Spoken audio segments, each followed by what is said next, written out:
States. Thank you. I see that you're recording. That's great, David. So fruitful legacy is a historic context of orchards in the United States. So helping us in the National Park Service understand how our national park orchards fit into the history of orchards in this country. And then the second document, a shorter document, it's about how to go about stabilizing historic orchards that are in poor condition and are deteriorating. How do we intervene to stabilize and prevent the further deterioration of their condition? So both of these are downloadable at these links, and you can also email me. I'll give you my email address at the end so that you can ask me to send you email digital files of these documents. So David, I was thinking back, we first met, I think, in 2005, and I had the pleasure of working with David when he was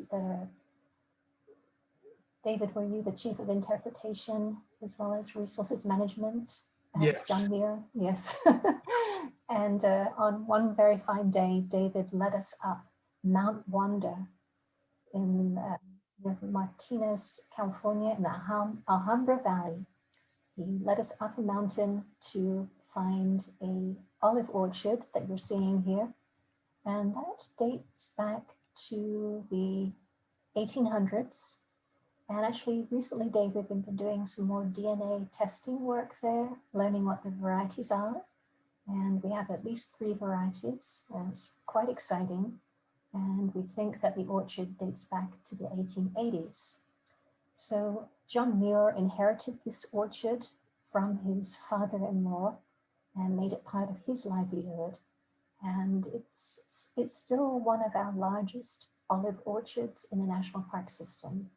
So that was really a very exciting trip, David. And then here we are, the last time I think we saw each other in person, dating back to 2016, when the National Park Service celebrated its 100th year anniversary. So National Park Service was created in 1916, and the mission of the Park Service is to preserve and protect both the natural wonders, but also historic places for this and future generations. So I have a dual mission to preserve and protect nature and culture. And in 2016, we got to have various events to celebrate the 100 years of the Park Service. And one of them was at the Philadelphia Flower Show, where we both are here. That was really quite something, wasn't it, David? So let's first of all reflect on the origin of the apple before we move into the introduction of the apple into the United States. So first of all, Malus domestica, which is the domesticated apple, the one that we eat, the large apple that we eat, is a human-created species. Humans created it out of naturally occurring species of crabapple. There are actually 35 known species of crabapple in the world, and many of them live in Central Asia. And humans began to work with these naturally occurring species of crabapple and breed them and cross them, and gradually, over hundreds and thousands of years, developed the apple into Malus domestica, the species that we know today. So the origins of the apple were in these crabapple species.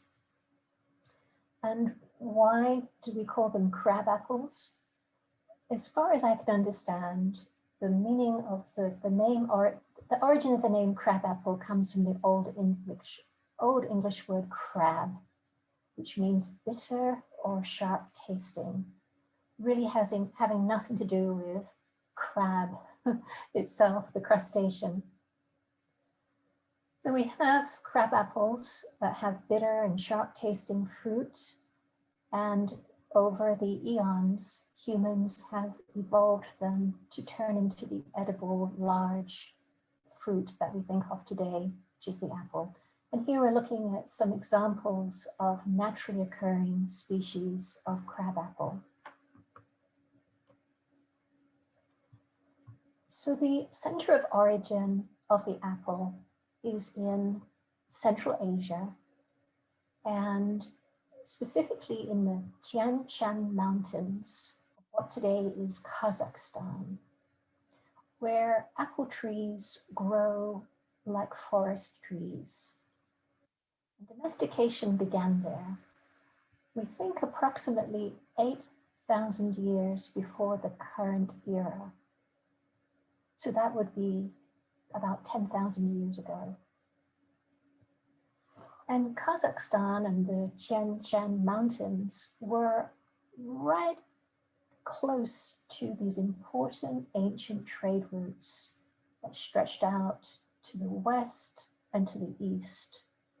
And over the centuries, the domesticated apples of these mountains were transported west and east along the old Silk Road and other trade routes. Sometimes their seeds would have been dropped by horses, horse manure, other times deliberately carried.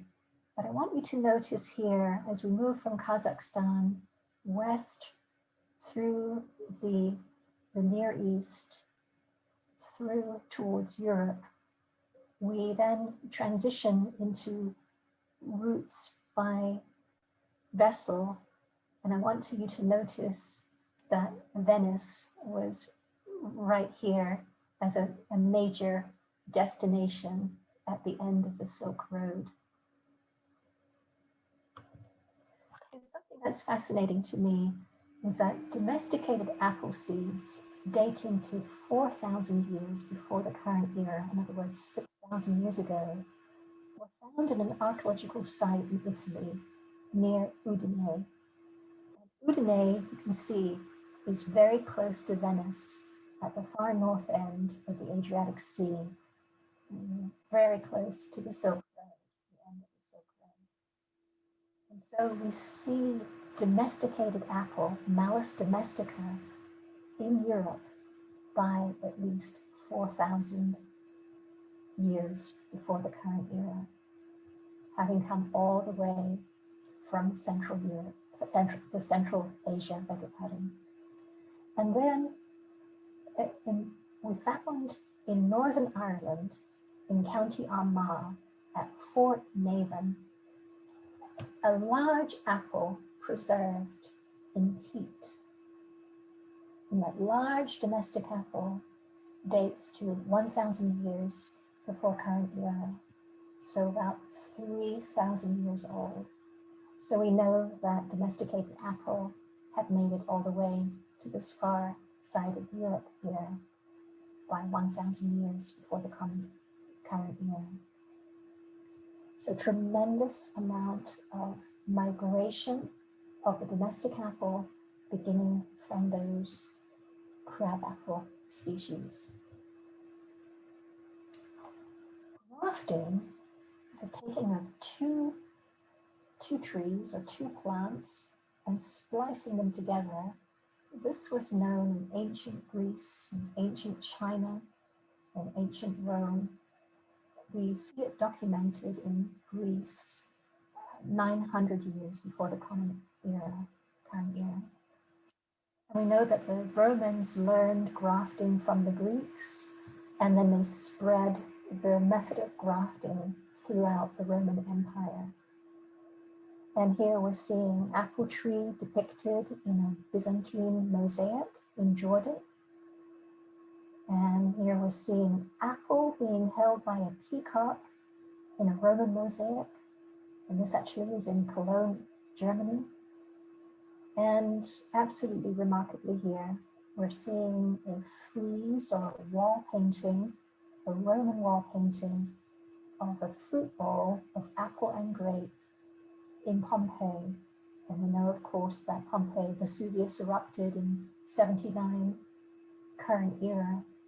So this would have been painted around 2,000 years ago. So we know that the Romans had these large domesticated apples through these artworks. So apple inevitably was spread to the Americas, to North America,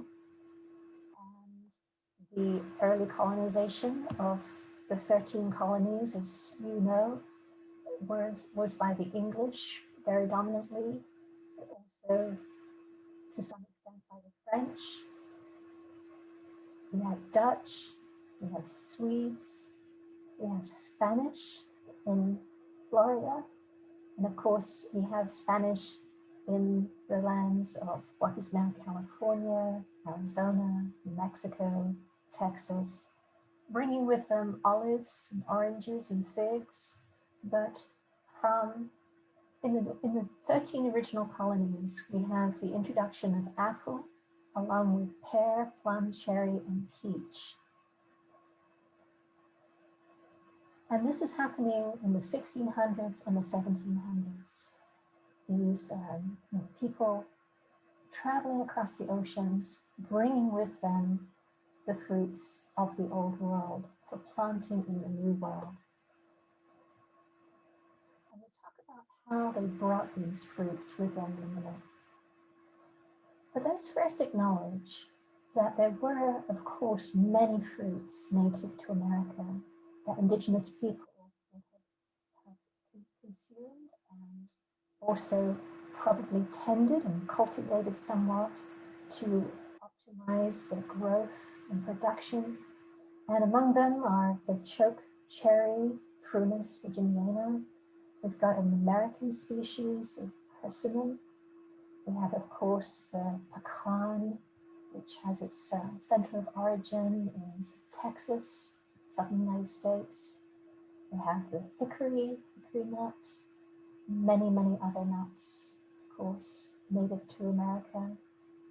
America itself has about 4 species of crabapple, including the one that we're seeing here. And of course, the American chestnut that got so affected, desperately affected by the American chestnut blight. But all of these would have been fruits and nuts available to indigenous people, and also that the first European settlers would have become familiar with. But all of the fruits that we think of as being orchard fruits today, with the exception of a couple of the nuts, including pecan, almost all orchard fruits today are not of American origin. Almost all of them have been introduced from other parts of the world in order to become the orchard fruits that we grow today with economic importance. So there were 2 forms of cultivation of apple in North America. And I'm going to spend quite a bit of time looking at the differences between these. There was the farm orchard, was one form of cultivation, and the other one, the fruit garden. And these were really, really different from each other. All those people that traveled across the Atlantic Ocean on boats headed for a new life in the 1600s to 1700s were bringing with them seeds. Seeds in their pockets, seeds in their belongings for sowing in the new land. And that is the material that farm orchards was created from. Farm orchards were composed of trees, again from seeds, germinated from seeds and sprouted. And this is what the majority of orchards were like in the first 200 years of colonization of North America. The fruit garden was something entirely different. Fruit garden was limited to wealthy people, and the fruit garden was laid out from plants, young plants planted out, not from seed. And it was a sort of formal, ornamental, designed space. And these plants in the fruit garden were true varieties, European varieties of fruit.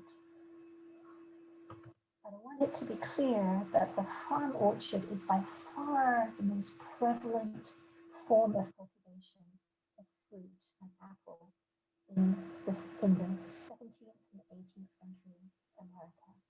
Susan, you're going a little in and out with your microphone. I think it's because I'm probably moving too much. I'm sorry. I'll try and be still. Okay. Thank you for telling me. Okay. So the farm orchard was composed of seedling trees. Trees that are one entire tree, as distinct from a grafted tree, which is two trees in one. The seedling tree is grown from a seed and grows up to become rather like a wild form of a tree, almost like a forest tree. It probably suckers easily. It probably has thorns. It probably has kind of a chaotic growth habit. But this is how the farm orchards were grown, with apple seeds sown in the ground that germinated and grew up in place. As opposed to the grafted variety trees, which is what the fruit garden contained. And these trees were imported as whole trees from Europe and planted out. But by far the majority of apple trees grown in the 1600s and the 1700s in the 13 colonies were seedling trees. They weren't varieties. And we'll see that there was a lot of virtue in that. So let's look at farm orchards for a little bit. So farm orchards, these were typical for the majority of people. People that had a little bit of land. Very often farm orchards were 3 to 5 acres in size. They were laid out from seeds sown in the ground. Apple, typically they were all apple. And there was no geometry, no formal geometry to the orchard because the trees grew up where seeds germinated and escaped the browsing of wildlife or livestock. Wherever they were able to successfully establish, they grew up as part of the orchard. And so there were no rows or columns of trees, no formal grid geometry in the seedling orchard. And you can see here in this drawing on the right of the 18th century seedling orchard that the trees have a very wild, irregular form, and they have an irregular layout as well. And I want you to notice the very tall trunks of the trees and look how tall these ladders are and how high up these people are in order to pick the fruits. This is all very characteristic of the farm orchard. So these trees weren't pruned. These trees were just allowed to grow up and assume a natural form. And this was because these trees were bearing fruit that wasn't good to eat raw. They were bearing fruit that was of relatively low quality and abundance and wasn't improved by pruning. These trees would produce low quality, bitter, smaller fruits, whether they were pruned or not. There was no merit in pruning in the farm orchard. So the trees were unpruned and the fruits were primarily not eaten raw. They were used for making cider and for feeding to livestock. So the farm orchard contained ungrafted trees. These weren't varieties. To have a variety tree, it must be grafted. So these were ungrafted trees grown from seed. The trees had a very wild form. They had tall trunks because animals browsed off the lower branches when the trees were young. They would have nibbled at them and just kind of cleaned off the lower trunks.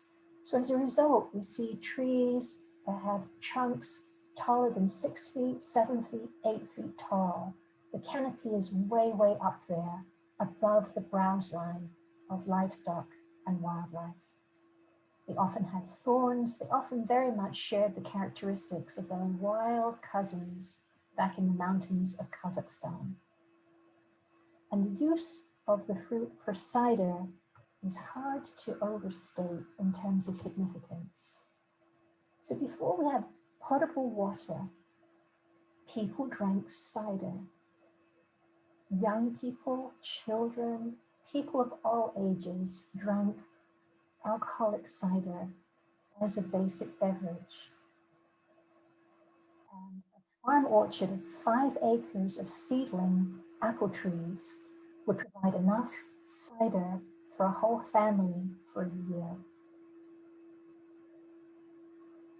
And the seedling trees in the farm orchard each were unique individuals. They weren't varieties, but they had their own DNA, their own unique genes.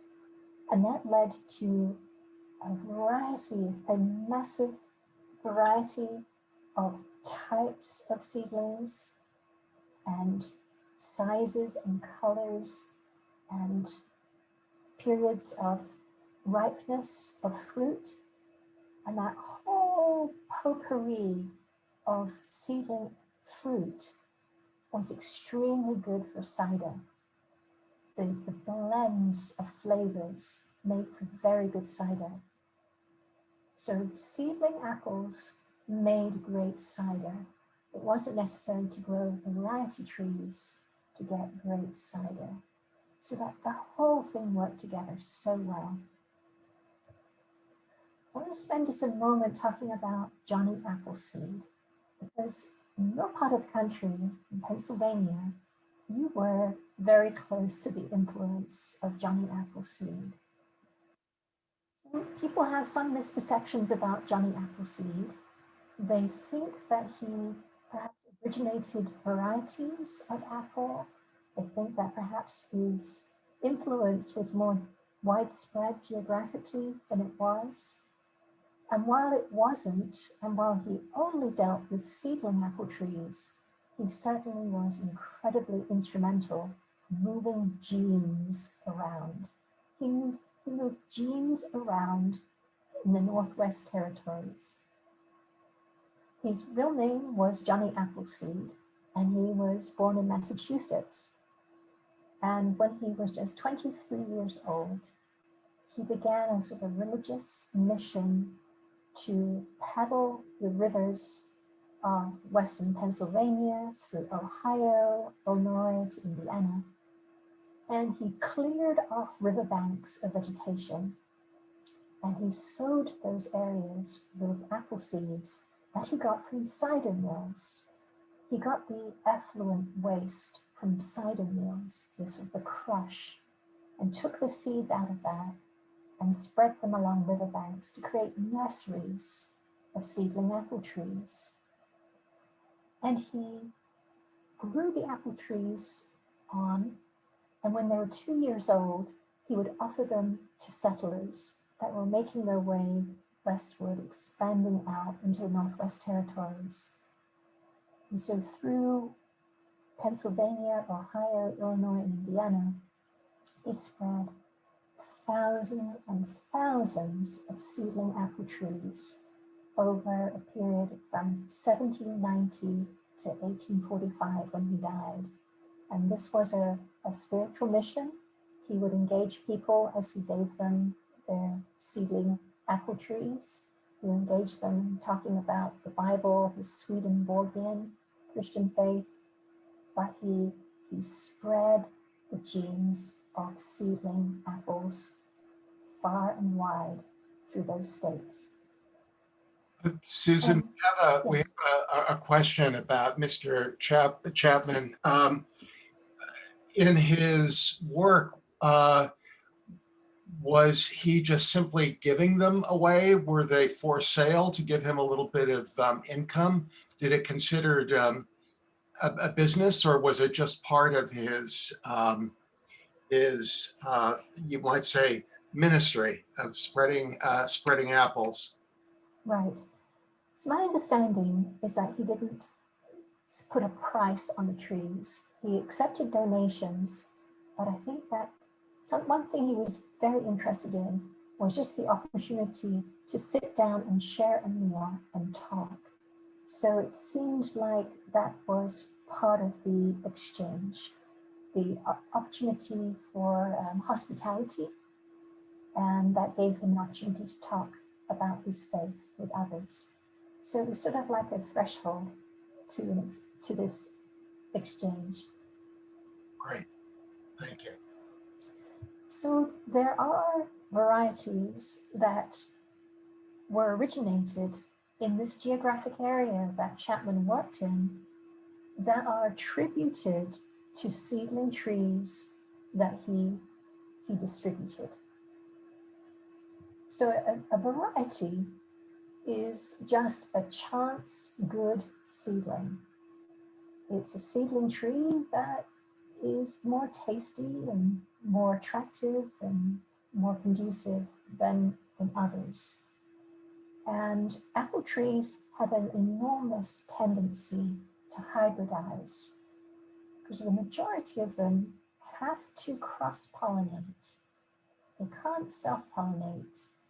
So in order to produce fruit, they need to receive pollen from another tree.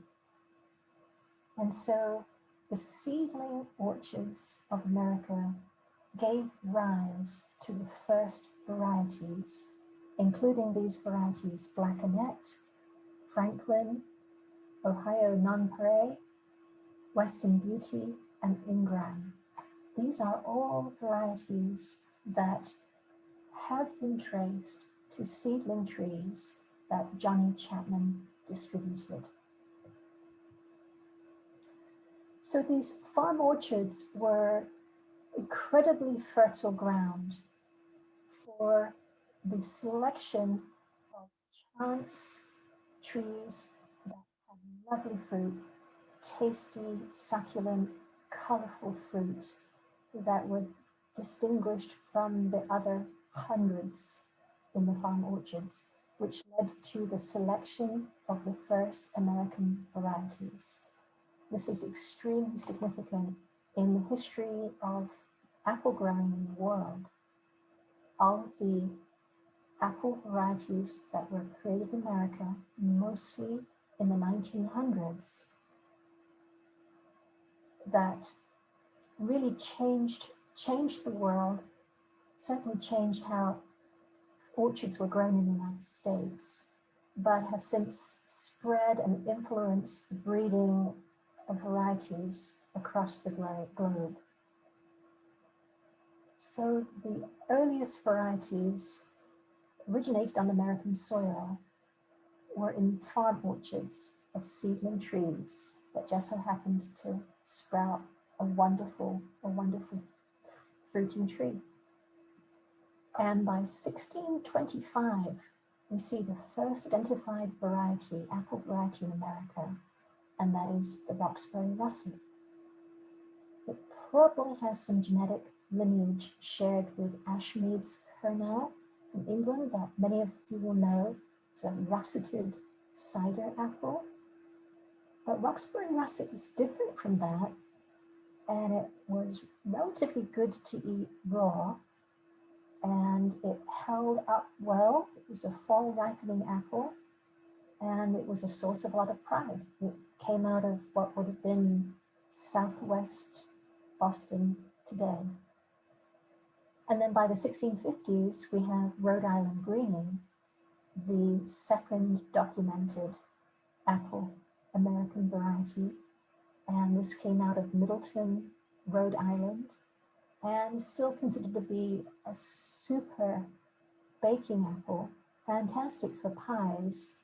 And whereas English Bramley seedling green apples turn to puree when they're baked, the Rhode Island greening would still hold its form even after baking. So what we had in the farm orchards were the beginnings of American varieties that grew better, established better, thrived more on American soil than European varieties did. And what we'll start to see later is the taking over of American varieties. And this all comes out of these farm orchards, these early farm orchards. By the middle of the 1700s, we see a sort of blossoming of more American varieties of apple. We don't see an enormous crush of origination of new varieties until the 1800s. And the 1800s in America are called the Golden Age of Themology. This is when everyone seemed to go crazy about apple varieties. And there were about 6,000 varieties of apple in America in the 1800s. But by the 1750s, we see a new flush of American varieties coming out of the farm orchards.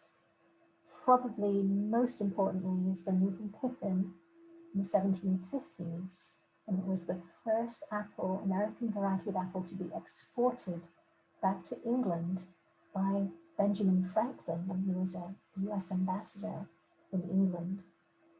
And it helped to give credibility for American fruit varieties. And it began just the very first essence of export trade of apples back to England, which really wouldn't take hold until the 1800s. But the concept began with Newton Pippin being imported to England by Benjamin Franklin when he was there, and it gaining favor with the British people. We also have the very important New England apple Baldwin, originated in the 1750s in Massachusetts. We have the famous Esopus Spitzenberg, the father of the Jonathan variety, originated in the 1770s in New York in the Hudson River Valley. We see the yellow bellflower, which would later give rise to Golden Delicious, originated in New Jersey in the 1780s. And Westfield Seek No Further was one of the most important varieties to be originated in Connecticut in the 1780s. So we start to hear about varieties, and we hear that they produce excellent fruit for eating raw, and they start to become a source of local pride. But things don't get crazy until the 1800s. For the majority of the 16 and the 1700s, most apples are still being grown as seedling trees. They aren't varieties, and they're in farm orchards. So let's now turn to fruit gardens, distinct from farm orchards. So fruit gardens were really an ornamental garden, more recognizably a garden than an orchard. They were contained spaces laid out with a formal geometry, usually with plant beds, very often surrounded by boxwood hedging. These were limited to wealthy people, wealthy landowners, people that had connections in Europe that could import whole trees, like trees in a barrel, across the ocean. They were using European variety trees. They were planting them out in regular geometry, and they were absolutely pruning these trees into a variety of forms. And they would have gardeners to prune the trees and to make them look beautiful and optimize the fruit quality and color. And these fruits were varieties, and they were great to eat raw. They were wonderful for dessert.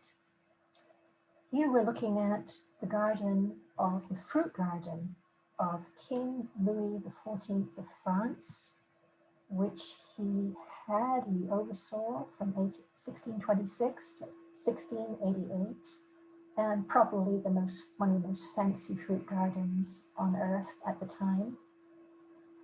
Here we're seeing a much later American interpretation, actually drawn up by Andrew Jackson Downing in the 1840s. But what I want you to see here is that in this estate plan that Jackson drew up, he differentiated the fruit garden from the orchard. So the fruit garden containing the varieties, the orchard containing the seedling trees, the fruit garden with the formal geometry with the European varieties to it. The most famous fruit garden in America is Thomas Jefferson's fruit garden in Monticello that he laid out from 1767 to 1814.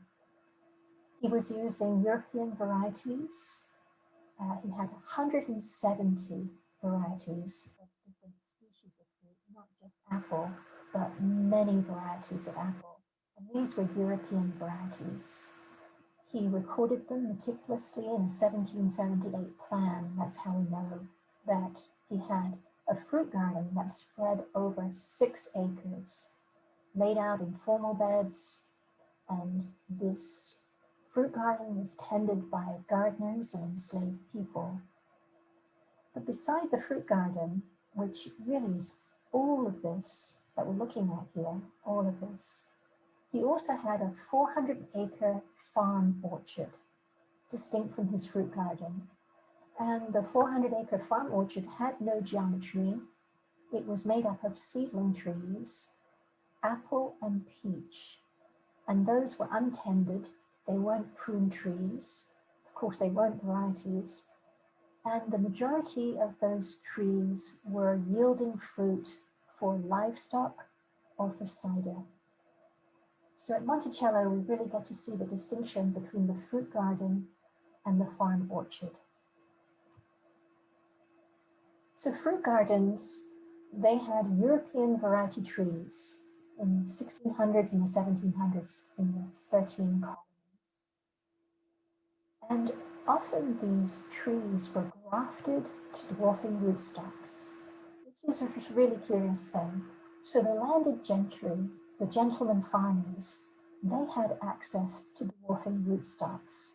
They not only could have their varieties grafted, they could have them grafted to dwarfing rootstocks in order to grow smaller trees that were miniaturized, that could be planted out at tight spacing to form sort of elegant plant beds and easier to work on than enormous seedling trees. So these trees would have been obtained from Europe. They probably would have come ready grafted onto a dwarf rootstock. And then the gardeners or enslaved people that were intending to the fruit garden would have pruned them into espalier forms. And these were very much status symbols for wealthy people. And here on the screen, we're looking at a couple of forms of grafting. And remember that grafting goes back to ancient Greece, ancient Rome, ancient China. People have known that it's necessary to replicate a variety through grafting rather than from seed. We can't take a seed of a Roxbury russet apple, plant it in the ground, grow that tree, and get Roxbury russet fruit off of the progeny. Because of cross-pollination, that progeny tree will have a different genetic makeup than the parent Roxbury russet. The only way to keep the Roxbury russet is to propagate it by grafting. So every variety we have today of apple on Earth exists because it's been grafted. It's been cloned or replicated through grafting. So every variety of apple is a cultural manifestation. It's not naturally occurring. A couple of different forms of grafting include budding or whip grafting, and many of you will know about this. We tend to bud graft in June. We just take the bud of the intended variety and we slip it into a slit in the rootstock. and bind it up and let this grow out to become the new tree bearing the variety that's desired. Or in the case of whip grafting, which we tend to do in February, really in the dormant season, we join the desired variety, the scion, the aerial part, with the rootstock, bring those together at a graft union that then melts together and grows up into the desired variety tree. So these techniques have been known for thousands of years, and they would have been practiced in the fruit garden, but not in the orchard until American varieties were more developed. So in the fruit garden, we did see dwarf fruit trees in the 1600s and the 1700s. And this is really amazing to me that French people had discovered that there were a couple of naturally occurring apples that tended to stay smaller. And they named those Paradise and Doucin varieties. And they found that if they used them to make the rootstock, which another variety was grafted onto, those roots would make the whole tree miniaturized. In other words, the rootstock influenced the scion to stay smaller than it would otherwise. And so the French had two choices of dwarfing rootstock for apple in the 1600s and the 1700s. And those European variety apple trees that were shipped across the Atlantic in barrels to the fruit gardens of the wealthy could have been grafted onto these dwarfing rootstocks.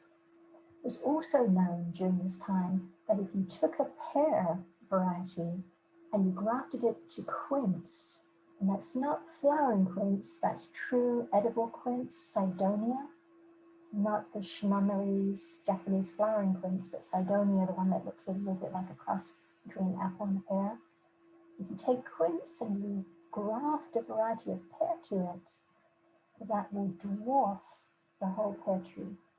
That was understood in the 1600s and 1700s. And with peach, it was understood that if you took a peach variety, European variety of peach, and you grafted it onto a plum rootstock, you would dwarf the whole peach tree. So in the fruit gardens, we found dwarf trees, and we also found espaliered forms because these trees were very tended and pruned to make aesthetic shapes. And these are an example of espaliered forms. There are many, many different types of espaliered forms. Here we're looking at some pear trees that have espalier, and these trees are probably close to 100 years old, and they are dwarf pear trees. Took the shot in Sheffield, England. In the national park system, we have over 420 national parks now, and 1/3 of all national parks have old fruit trees in them. A small subset has really intact orchards, historic orchards. And I work, as David mentioned, with the national parks to preserve and protect historic orchards. We have very, very few fruit trees that date back to the colonial period of America. Just a couple of examples I've encountered. And one is at Minuteman National Historical Park in Massachusetts, which was set aside to commemorate the start of the Revolutionary War in 1775. And the park preserves the landscape in which the war broke out near Concord, Massachusetts. And there's a valley with a system of farms and orchards and farmhouses and rock walls. And among these is this area that has these seedling apple trees. that date back to the late 1700s. And these are very bad photographs. I took them a long, long time ago on print film. Probably took these 20 years ago, and I should go back and retake them. But here you can see my colleague, Charlie Pepper, who's not a tall man, but he's like 5'6", something like this. You can see standing beside this enormous tree that's almost like a wild forest tree with this gigantic trunk that livestock and wildlife have browsed the lower limbs from to clear it up to this enormous canopy height, extremely characteristic of a seedling apple tree. And if we look closely, not only do we see this wild form, but we also would see thorns, and we probably would see quite small fruit that would have been used to make cider, to give to livestock, probably also used for drying and baking as well. So Minuteman in Massachusetts has some of the few trees in the national park system that date back to this period. And then at Delaware Water Gap in New Jersey, we see also fruit trees that are seedling apples that date back to this first period of colonization. And at Robert's Farm, we have a small orchard of seedling trees that have since been dead-wooded and improved upon, and even had trees propagated. They've been cloned, and young trees have been planted out to attempt to restore the orchard. So again, another farm orchard at Delaware Water Gap, dating back to the late 1700s. Absolutely remarkable. Fruit trees that are seedlings, all one tree with no graft union, have greater longevity than fruit trees that are grafted. So just say that again. Trees that are on their own roots have greater longevity than fruit trees that are grafted. And so while we have very few of these trees, it's not so surprising that they were able to live this long. And it's because they're on their own roots. So if we compare farm orchards with fruit gardens in these first couple of hundred years of settlement, European settlement in the colonies, we have farm orchards that are typical for the majority of people versus fruit gardens, which are limited to wealthy people. We have seedling trees that aren't variety trees, whereas in fruit gardens, we have European variety trees. And then we have no regular geometry in the farm orchards. The trees are haphazard in their distribution. They spring up from where the seeds germinate, whereas the fruit gardens are planted out with young trees. And so they have a regular geometry because they're more pleasing that way and easier to move through. The farm orchard trees are not pruned. In fact, they are grazed by animals, and the livestock was welcomed into the farm orchard to peck down the vegetation, to clean up the windfalls, to peck away at pests and diseases.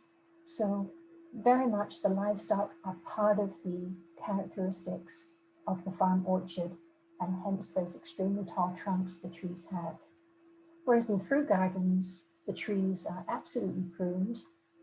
They are not grazed. Wildlife is excluded from the fruit garden because it's an enclosed space. And in the farm orchard, generally the fruits are not eaten raw, not unless you suddenly have one chance lovely Roxbury russet among a whole bunch of crab apples. In the fruit gardens, the fruits are absolutely great to eat raw. They are choice dessert fruits. So I'm going to wrap up by contrasting this period with what comes later. Normally, when I talk to people about the history of orchards, I go from earliest colonization right up to the present time, and I walk them through 4 periods of history in American orchards. And today we've only dealt with one. Things really change a great deal after this period of time. So in the 1600s to 1800, we have seedling fruit trees. These are ungrafted trees. They have very tall trunks. They have a wild form. And the orchard has no geometry. It has irregular tree spacing. So if you were planting or starting an orchard and you were attempting to depict a farm orchard in the 1600s or 1700s, you'd be interested in working with seedling trees and not appearing to have a geometric layout, and certainly giving those trees extremely tall trunks by limbing the trunks up, lifting the canopies high, and giving them very little pruning. That wild, irregular form would be characteristic of the 16 and 1700s. But you could also introduce a few of those early varieties, those American early varieties, one or two of those, but they wouldn't have been typical of the whole of the farm orchard. By the 1800s, we move into the Golden Age of Themology, and this is when great abundance of varieties are originated in America. There's 6,000 varieties of apple alone. And more American varieties are originated for apple than for any other species. And that's partly because apple just has this enormous tendency to hybridize. And so by the 1800s, we have the advent of commercial nurseries outside of cities, around cities. We have horticultural societies, horticultural shows, horticultural literature emerging. And with the pride ascribed to American varieties, we start to see people going hog wild about collecting and breeding varieties. And the wealthy people really take over this job. The gentlemen farmers take over the breeding. And this is when we just see an enormous number of varieties originated. So generally when we talk about heirloom apple varieties, the great chances are that that variety would have been originated in the 1800s, not the 16 or 1700s. And so when we're using varieties, we need to graft them in order to replicate them, to have them be true to type. And so grafting becomes the norm. And then because we're starting with grafted trees, the orchards have geometry, they have regular geometry. The trees are laid out as young trees, and it makes sense to put them in rows and columns so it's easier to drag the horse and cart through them, to work on the trees, to take in the ladders, to take in the barrels, to pick the fruit, etc. But still the trees are relatively unpruned. To really accurately represent a 19th century orchard, the orchard should be relatively unpruned. It has varieties. It has many, many, many varieties. It has wide spacing. It has formal geometry, but the trees are still relatively unpruned. Andrew Jackson Downing had an enormous influence on this. When he wrote The Fruits and Fruit Trees of America in the 1840s, he said that he thought fruit trees should be unpruned. They should be allowed to assume their natural form. He thought this would lead to greater longevity of the trees so that they could be inherited by children and grandchildren. And he thought it also would improve the yield of fruits. In fact, neither of these things are probably true, but he had an enormous influence on fruit growing. And so for much of the 19th century, fruit trees that were variety trees had tall trunks because we still have animals browsing, and they were unpruned. By the time we get to the 1880s, the whole country has been consumed with pests and diseases in the orchard. Fire blight is raging through the East Coast, the Midwest. Fire blight hops from the east coast to the west coast of America during the 19th century. And this is a native bacterium that has host plants in forests with Amelanchier and other plants that are in the rose family. And as forests were cut down, the pathogen, the bacterial pathogen, moved into orchards and decimated apple and pear and peach and other fruit growing. By the 1880s, we have the establishment of the USDA, US Department of Agriculture, and one of their first key interests is to develop controls for pests and diseases. So we have the advent of germ theory, we have the origin of the first pesticides, and we start to see a great change in the shape of orchards. We see commercial characteristics of varieties becoming the most important thing. So we get a huge paring down in the number of varieties that are grown, from the thousands to the hundreds. We tend to think of the loss of heirloom varieties being a relatively recent phenomenon, but in fact it's happening by the turn of the 20th century. We're starting to see very, very few varieties advertised for sale in nurseries and very few grown in commercial nurseries, because of those 6,000 American apple varieties, just a small fraction of them had commercial characteristics like storage qualities, like transportability, like heavy yield. All those things are commercial characteristics that might become more important than flavor. So by the turn of the 20th century, we move into a different period where we are all about working on the trees, pruning them, trying to make them smaller, trying to make them easier to spray and to prune and to harvest. And we do that by cutting off the scion when the tree is in its first or second year of life, and creating something called the head of the tree, where the first branches emerge, very low down on the trunk. These low-headed trunks are characteristic of this period from the 1880s to the 1940s. So whether it's an open bowl form or a central leader form, the trees of this time are shaped to have very short trunks.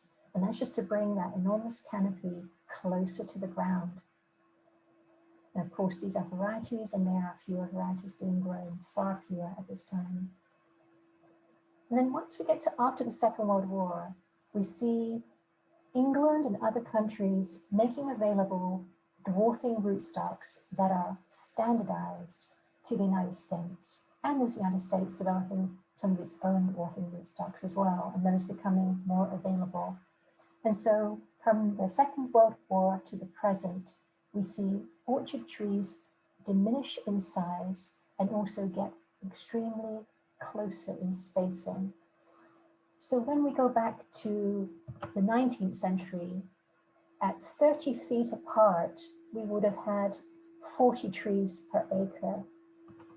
By the late 20th century and the present time, we can have trees planted anywhere between 2 and 5 feet apart on dwarfing rootstocks. And then we can have up to 2,000 trees per acre. So the orchard of today may have 2,000 trees per acre, all of the tree accessible from the ground, not having to go up the tall ladder. But a consequence of the dwarfing rootstock is that the trees have a shorter lifespan. Dwarfing rootstocks make trees extremely accessible, bring them closer to the ground, easier to work on, also make them fruit sooner in their lives, in the second year of their life, as opposed to anywhere between 7 and 12 years for trees on seedling rootstocks in the 19th century. But a consequence of that bringing forward of the life cycle into reproductive bearing is a shortening of the overall life cycle. And so in terms of longevity, the trees from this earliest period have the greatest natural longevity. These are on their own roots. These trees are grafted onto seedling rootstocks, so they're still enormous and they can still live a long, long time, 150 years potentially for a tree that was planted in this time. These trees also, exactly the same, on seedling rootstocks, can live 100, 150 years for an apple tree on a seedling rootstock. But for apple trees today that are grafted to dwarfing rootstocks and therefore grown at much tighter spacing, they will live more like 30 to 50 years. That will be their natural longevity. So in the national park system, we're interested in trying to depict not only the kind of variety that is appropriate for the period of the property that we're interpreting, we're also trying to depict the right style of orchard, the spacing, the form of trees that would have been typical for that period too. And so if you are going to work on restoring or replanting a period orchard, consider all aspects, consider the varieties, consider the tree form, consider the spacing. The whole thing is all part of the package of the character of orchards at different times. And all of this can be found in that Fruitful Legacy document if you reach out for a copy of that. So that's all I have for you today. But I want you to contact me. I'm at Susan_Dolan at nps.gov with any questions. And again, those two documents, one was the history document called Fruitful Legacy, and the other one was about stabilizing deteriorating historic trees, a stabilization handbook. So reach out if you'd like a PDF version of either of those. I'll stop for questions, David. So for everyone who remains on the call, at the top of the chat is a link to download the PDF version of Fruitful Legacy. Again, I placed it in the chat box. A couple of questions, Susan. You've talked about the explosive growth of pomology in the 1800s to well over 6,000 varieties. Let's come up to the 21st century to where we are today. What would be your estimate today of the number of commercial varieties that are generally grown? So globally, less than 100. Less. Yes, in the United States, less than 50 with economic importance. Yes, and you know, when you go to the grocery store in the fall, you might see a choice of up to 10 varieties, you know, at a more fancy grocery store. But we have hit rock bottom, and we are ascending again in terms of appreciation for varieties. So by 1980, 1 of every 2 apples grown in the United States was a Red Delicious. Red Delicious doesn't happen until the 20th century. It becomes king very, very quickly. It can self-pollinate, it's resistant to fire blight, and it's naturally slightly dwarf. The Red Delicious apple variety, it has everything going for it, and it's very popular, and it tasted good early on, and it just takes over. But by the 1980s, people are sick of not having choice.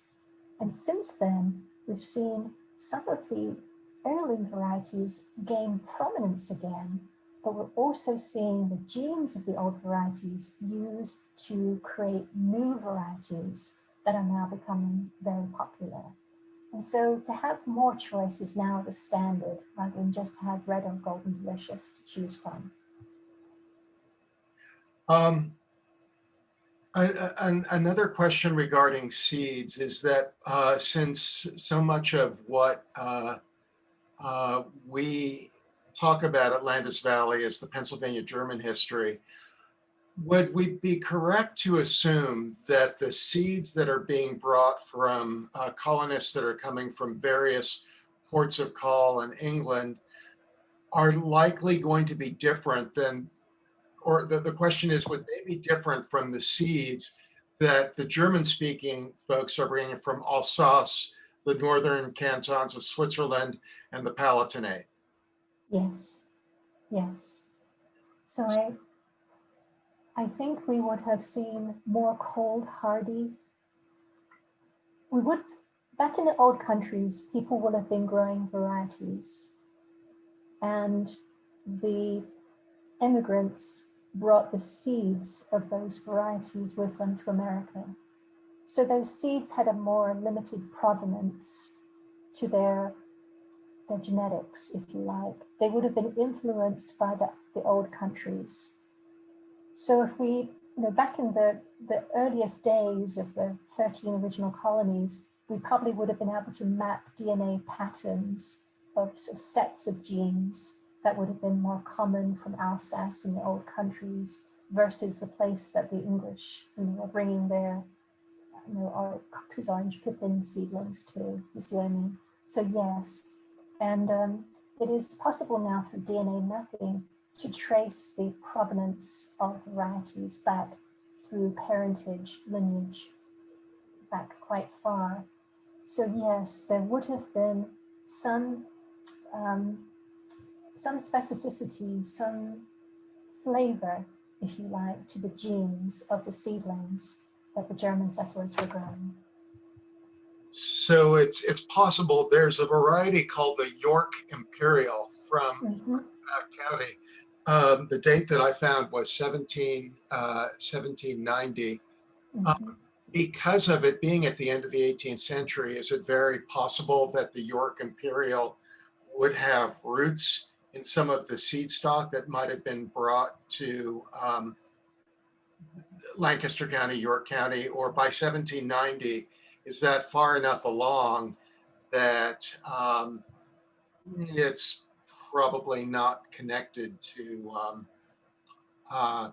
specific German varieties?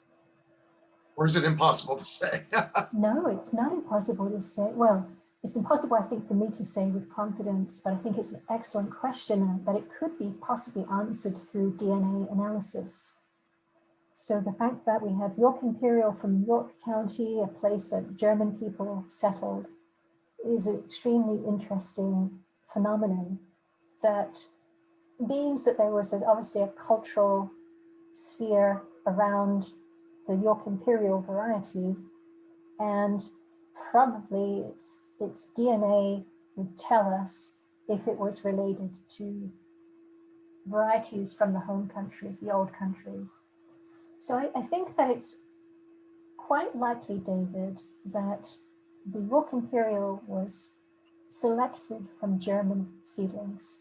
I think that is quite likely, even by the 1790s. But I think it's a very interesting research question that now can be answered. And that's because only in the last decade have we really had the technology to do DNA mapping of apple varieties.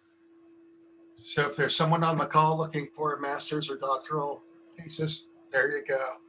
A couple more questions and we'll wrap up. One of our participants states that I heard there is a project tracking / finding apple varieties growing in the US. You know about this and how to get in touch with someone about this? I think that's probably related to the germplasm repository that the USDA maintains, and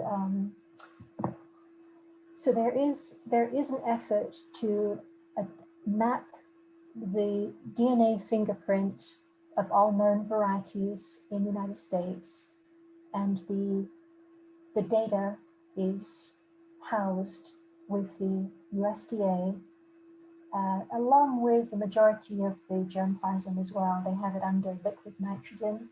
It's a cryogenic method of preservation. But there are a number of offices, shall I say, or organizations throughout the country that does DNA mapping. And they also are interested in hearing from people and helping them identify varieties. Someone that's becoming a major authority is a gentleman by the name of Cameron Peace, Cameron, Cameron, peace, like peace on earth, Peace. And he's with Washington State University, Wazoo, Washington State University in Eastern Washington. And he has a horticulture department that he does DNA mapping from. And he has a very, very good price, the best price I know for DNA mapping. He only charges about $112 or so per sample. So he'll take a sample and he'll tell you the variety for just over $100.